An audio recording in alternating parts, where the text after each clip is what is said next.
My name is Jacob Francis Mudenda. I'm an advocate and Speaker of Parliament.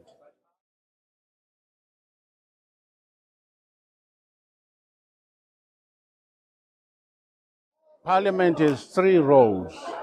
The first role is one of the legislation. The second role is representation. The third role is oversight over the executive performance in terms of policy implementation and as well as implementation of the law. Our protocol really is that we have the executive, which houses the head of state and government. So in that regard, the executive comes first because the president sits there not only as head of government, but also as head of state. Then comes the legislature and then the judiciary. Now, we exist under the principle of the doctrine of separation of powers, but we coordinate in our roles so that we work for one government in our different respective functions.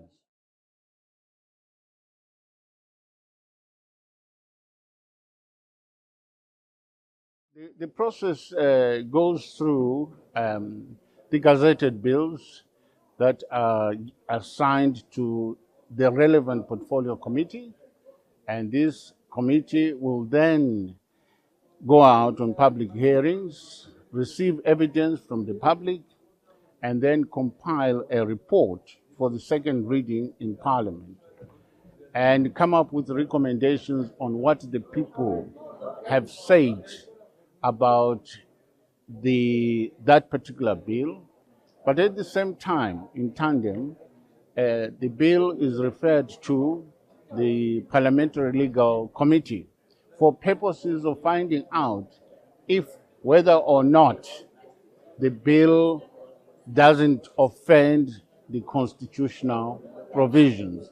If it does, the committee will write an adverse report, and the minister responsible who has tabled the bill in Parliament will then have to look at those provisions that offend the Constitution and amend them accordingly before coming to the second reading.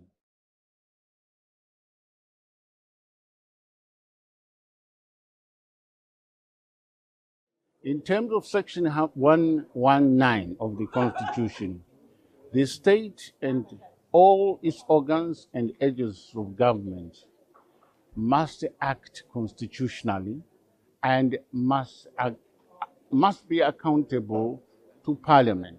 This is an onerous overall responsibility, which means at all times in the exercise of our three roles, being the legislative, oversight on the executive, and the representation role, we must ensure that whatever we do, we must act constitutionally. And if we don't, the public has a right to approach the Constitutional Court in terms of Section 167, subsection 2, to call Parliament to account through an application to the Constitutional Court.